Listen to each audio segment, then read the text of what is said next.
Hello everyone, ইতিমধ্যে নগদ agent account hack হয়েছে, এমনকি সেই সাথে সেখান থেকে অনেক টাকা তুলে নেওয়া হয়েছে।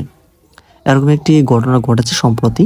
এমনকি এখানে অনেকেই একটি বিষয় জেনে থাকবেন, সাম্প্রতিক সময়ে সোশ্যাল মিডিয়ায় একটা বিষয় ব্যাপকভাবে আলোচনা এমনকি সমালোচনা হচ্ছে। এখানে এখানে নগদ অ্যাপ এটা কিন্তু হ্যাক হয়েছে, এরকম কিন্তু অনেকেই এই পুরো বিষয়টি নিয়ে কিন্তু জানাচ্ছে। সেই সাথে অনেকেই আরেকটি বিষয় বেশি পরিমাণে অনেক ইউজাররা আরেকটি ওয়ার্নিং পাচ্ছে। তাদের যে গুগল প্লে স্টোর রয়েছে, সেই প্লে স্টোরে আনওয়ান্টেড ওয়ার্নিং কিন্তু সেখানে অনেক কিছু বিষয় নিয়ে এখানে তারা দেখতে পাচ্ছে। তো এই যে গুগল প্লে স্টোরের যে ওয়ার্নিং কিংবা যে মেসেজগুলি, এমনকি অডিও ইনহ্যান্সিংয়ের যে একটা এখানে পারমিশন, এছাড়া যে নগদ অ্যাপটা হ্যাক হওয়া আছে, এই বিষয়গুলো নিয়ে খুবই গুরুত্বপূর্ণ আপডেট থাকছে আজকের এই ভিডিওতে। মূল যে বিষয়টি সেটা আসলে কী ছিল। এছাড়া এখানে আরেকটি খুবই গুরুত্বপূর্ণ বিষয় হচ্ছে, ইতিমধ্যে কিন্তু বাংলাদেশ ব্যাংক এই নগদের যে হ্যাক হওয়া এমনকি গুগলের প্লে স্টোরের যে ওয়ার্নিং, এই বিষয়ে কিন্তু গুরুত্বপূর্ণ একটি রিপোর্ট তৈরি করেছে। সেই বাংলাদেশ ব্যাংক কি রিপোর্ট করেছে এই বিষয়টিও থাকছে আজকের এই ভিডিওতে। আশা করছি আজকের এই ভিডিও থেকে যে ইনফরমেশন অনেক হেল্পফুল হবে যারা মূলত নগদ ইউজার রয়েছে, এমনকি এমএফএস যারা মোবাইল ব্যাংকিং যারা ইউজ করে, যেমন বিকাশ, নগদ রয়েছে, এরকম অনেক প্ল্যাটফর্ম, সেই ক্ষেত্রেও কিন্তু অনেক উপকারী হবে আজকের এই ভিডিও থাকা সেই ইনফরমেশনগুলো। আশা করছি সম্পূর্ণ ভিডিওর সাথে থাকবেন। চলে যাবার দিনে করে মূল ভিডিওতে, তার আগে ছোট্ট আগে রিকোয়েস্ট করবো, এরকম হেল্পফুল ইনফরমেটিভ নিউজগুলি পাওয়ার জন্য অবশ্যই চ্যানেলটিকে সাবস্ক্রাইব করে রাখুন। ওকে, তো আমরা প্রথমেই আসি গুগল প্লে স্টোরের যে ওয়ার্নিং এই বিষয়টি নিয়ে। গত কয়েকদিন ধরে অনেকেই ফোনে গুগল প্লে প্রোটেক্ট হঠাৎ দেখাচ্ছিল, অর্থাৎ এখানে আনওয়ান্টেড কিছু মেসেজ শো করছিল, এমনকি অডিও পারমিশন চাচ্ছিল, এমনকি গুগল প্লে স্টোরের বেশ কিছু অথেন্টিক অ্যাপগুলিতে কিছু ভাইরাসজনিত মেলওয়্যার কিন্তু সেখানে দেখাচ্ছিল, যেটা কিন্তু ওয়ার্নিংয়ের শিকার হয়েছেন অনেকেই। তো আপনাদের যদি হয় থাকে এরকম, অবশ্যই কমেন্ট সেকশনে জানাতে বলবেন না। তো নগদ অ্যাপের এখানে একটা বিষয় আমরা দেখতে পাবো, নগদ অ্যাপ ইজ পটেনশিয়ালি রিস্কি, এই অবস্থাতে কিন্তু রয়েছে। বাংলাদেশ ব্যাংকও কিন্তু এই বিষয় নিয়ে এখানে তারা রিপোর্ট করেছে। এটা দেখে অনেকেই ভাবেন অ্যাপ কি হ্যাক হলো নাকি। তো নগদ কর্তৃপক্ষের এই ব্যাখ্যা অনুযায়ী তারা যে বিষয়টা বলেছে, নগদ অ্যাপটি হ্যাক হয় নাই, তবে এটা সিকিউরিটি ফ্রেমওয়ার্ক আপডেট করার সময় গুগল এর নীতির সঙ্গে কিছু সেটিং না মিললে এ ধরনের ওয়ার্নিং আসতে পারে। তো আমি একটু বিষয়টি বলছি। তো নগদের যেই এখানে রিকোয়ারমেন্ট রয়েছে, এমনকি গুগলের যে নীতিমালা রয়েছে, তো সেখান থেকে মিসম্যাচ হলে এরকম একটি ওয়ার্নিং কিন্তু শো করেছে, যেটা নগদ এইখানে বলেছে। তারা গুগলের সাথে এই পুরো বিষয়টি নিয়ে কাজ করছে, এমনকি সমস্যাটি সমাধান করবে বলে তারা এই বিষয়টি আশ্বাস দিচ্ছে। তো ফলাফলের ক্ষেত্রে আমরা কিন্তু দেখতে পেয়েছি ব্যবহারকারীরা এখানে ভয় পেয়েছে এই পুরো বিষয় নিয়ে, এমনকি পুরো বিষয়টি একটি সোশ্যাল মিডিয়ায় তোলপাড় হয়েছে। তো বাংলাদেশ ব্যাংকের যে বড় উদ্যোগটা নিয়ে আমরা একটা রিপোর্ট আমরা এখানে বলেছি। তো এখানে আমরা বাংলাদেশ ব্যাংকের যে রিপোর্টটা করেছে সেই বিষয়টি নিয়ে আমরা একটু এখন আলাপ আলোচনা করি এখানে। তো তারা যে বিষয়টি জানিয়েছে, নগদ গ্রাহকদের অর্থ ও তথ্য ঝুঁকির মধ্যে থাকতে পারে। তারা পুরো বিষয় নিয়ে তারা কিন্তু অনেক অ্যানালাইসিস করেছে, এমনকি তারা প্র্যাকটিক্যালি বেশ কয়েকটি রিপোর্ট কিন্তু তারা দেখেছে। তো এখন বর্তমানে তারা কিন্তু নগদ যারা গ্রাহক রয়েছে তাদের অর্থ এমনকি তথ্য চুরির যে ঝুঁকির মধ্যে সেই বিষয়টি তার রিপোর্টে কিন্তু উল্লেখ করেছে। কারণ হচ্ছে একটি অডিও এনহ্যান্সিং বা অডিও রিপোর্ট কিন্তু পারমিশন চাচ্ছে। আমরা এখানে গুগল প্লে প্রোটেক্টেড যে মেলওয়্যার যে ভাইরাস কিংবা অনেক ধরনের পারমিশন কিন্তু চাচ্ছে, যেটা আনওয়ান্টেড পারমিশন যেটাকে বলা হয়। তো এই বিষয়গুলো নিয়ে কিন্তু তারা এই পুরো বিষয়টি জোরালোভাবে অনেক রিপোর্ট প্রকাশ করেছে, এমনকি নগদ যে প্রতিষ্ঠাতা রয়েছে সেখানে কিন্তু অনেক ধরনের ইনফরমেশন তারা কিন্তু এখানে দিয়েছে।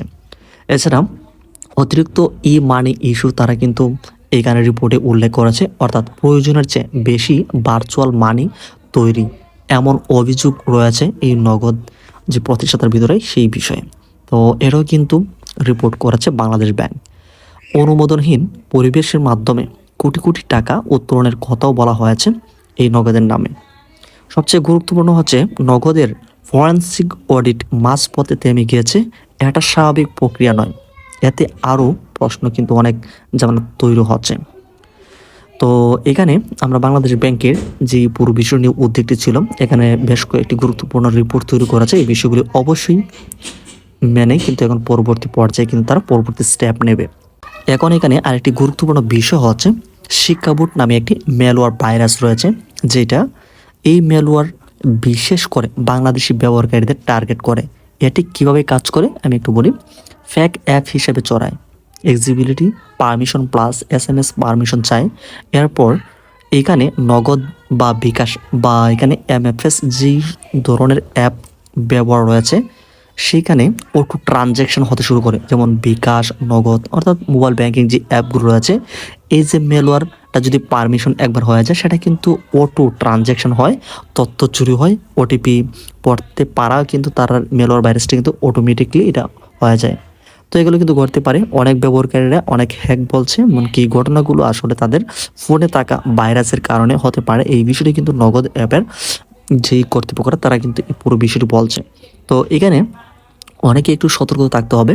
আপনাদের যে ম্যালওয়্যার ভাইরাসটির কথা এখানে বলা হচ্ছে, এটা কিন্তু বিভিন্ন ব্রাউজার কিংবা বিভিন্ন ধরনের অথেন্টিক বা পারমিশন নেই যে অ্যাপগুলির গুগল প্লে স্টোরে কিন্তু অ্যাভেলেবল নয়। তবে অন্যান্য জায়গা থেকে, যেমন থার্ড পার্টি ওয়েবসাইট হতে পারে বা গুগল ক্রোম থেকে অনেক সময় অনেকে কিন্তু তারা অ্যাপগুলিকে ইনস্টল করা থাকে। তো বাইরের অন্য কোনো জায়গা থেকে কোনো প্রকারই অ্যাপ কিংবা কোনো হার্মফুল লিঙ্কে কিন্তু ক্লিক করলে এরকম কিন্তু আসার বা এই যে ম্যালওয়্যার ভাইরাসগুলো এখানে আসার চান্সেস থাকে। সেই ক্ষেত্রে এই পুরো বিষয়ে অবশ্যই সতর্ক থাকতে হবে অনেকেই।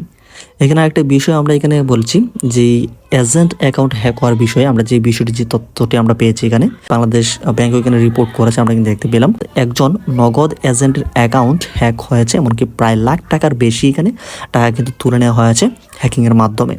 এখানে হ্যাকাররা কিন্তু টার্গেট করে এজেন্ট অ্যাকাউন্ট কিংবা বড় পরিসরে যেগুলোতে লেনদেন হয়ে থাকে সেখানে। তো এজেন্ট অ্যাকাউন্ট তাদের মধ্যে একটি, কারণ হচ্ছে সাধারণ গ্রাহক অ্যাকাউন্ট এজেন্টের অ্যাকাউন্ট বেশি অনুমতি ও লেনদেনের সক্ষমতা থাকে, আর তাই সেগুলো আলাদা টার্গেট করা থাকে। তো এই বিষয়ে কিন্তু অনেকেই পুরো বিষয়ে সতর্ক থাকতে হবে। সর্বশেষ আমরা ব্যবহারকারীদের এই মুহূর্তে করণীয় কি সেই বিষয়গুলো জেনে দিচ্ছি। তো আপনি যদি নগদ কিংবা MFS এর যে অ্যাকাউন্ট রয়েছে বা যে মোবাইল ব্যাংকিং রয়েছে সেইগুলো যদি ইউজ করে থাকেন, তাহলে আপনাদের অবশ্যই অ্যাপ আপডেট রাখতে হবে। যেমন গুগল প্লে স্টোরে গিয়ে এখানে চেক করুন যে আপনার লেটেস্ট যে ভার্সনের অ্যাপটা সেটা রয়েছে কিনা। এমনকি অথেন্টিক বেশ কোনো ধরনের আনওয়ান্টেড অনেক কিছু পারমিশন চাইতে পারে, সেগুলো যদি হয় অবশ্যই সেগুলি অ্যালাউ করবেন না। এমনকি যদি একটু সন্দেহ মনে হয় অবশ্যই নগদ কিংবা বিকাশের যে হেল্পলাইন রয়েছে সেখানে আপনারা কন্ট্যাক্ট করতে পারেন। এছাড়া বাংলাদেশ ব্যাংক রয়েছে, সেখানে কিন্তু আপনারা এখানে জানাতে পারেন। দ্বিতীয়ত, অজানা লিঙ্ক থেকে অ্যাপ ইনস্টল করবেন না, যেমন কোনো ফেক নগদ অ্যাপ কিংবা শিক্ষা বোর্ড রয়েছে যে বিষয়গুলি কোনো ক্রমেই ইনস্টল করা যাবে না। তৃতীয়ত, OTP পিন কারোর সাথে শেয়ার করবেন না। 4, ফোনে সন্দেহজনক অ্যাপ আছে কিনা সেই বিষয়টি অবশ্যই চেক করতে হবে প্রতিনিয়ত। 5, অস্বাভাবিক লেনদেন দেখলে সঙ্গে সঙ্গে নগদ কাস্টমার কেয়ারে যোগাযোগ করতে হবে। প্রয়োজনে বাংলাদেশ যে ব্যাংক রয়েছে সেখানে কিন্তু আপনারা জানাতে পারেন। তো সর্বোপরি আমরা যে বিষয়টি দেখতে পেলাম যে নগদের এজেন্ট ব্যাংকিংটা হ্যাক হয়েছে, এমনকি বেশ অনেক কিছু টাকা কিন্তু সেখান থেকে তুলে নেওয়া হয়েছে। এমনকি অনেকে কিন্তু একটা প্রবলেম ফেস করতেছে, তাদের গুগল প্লে স্টোরে আনওয়ান্টেড একটি পারমিশন চাচ্ছে। এমনকি এরকম প্রবলেমটাও কিন্তু অনেকটা দিন দিন বাড়ছে। তো সেই ক্ষেত্রে এই বিষয়ে অবশ্যই সকলকে সতর্ক থাকতে হবে। তো কার কার এমন পরিস্থিতি হয়েছে, এমন অনেক কিছু ফেস করেছেন, অবশ্যই কমেন্ট সেকশনে জানাবেন। তো আশা করছি আজকের এই ভিডিওটি দেখে আপনারাও অনেক এই পুরো বিষয়টি পরিষ্কার ধারণা পেয়েছেন এবং কিভাবে নিরাপদ থাকবেন। তো এই ছিল আজকের ভিডিওটি উপকারী মনে হলে ভিডিওটিতে লাইক দিন আর অবশ্যই আপনার মূল্যবান মতামত জানান এই ভিডিওর কমেন্ট সেকশনে। পরবর্তী এরকম ফাইন্যান্সিয়াল অনেক অথেন্টিক ইনফরমেশন পাওয়ার জন্য অবশ্যই চ্যানেলটিকে সাবস্ক্রাইব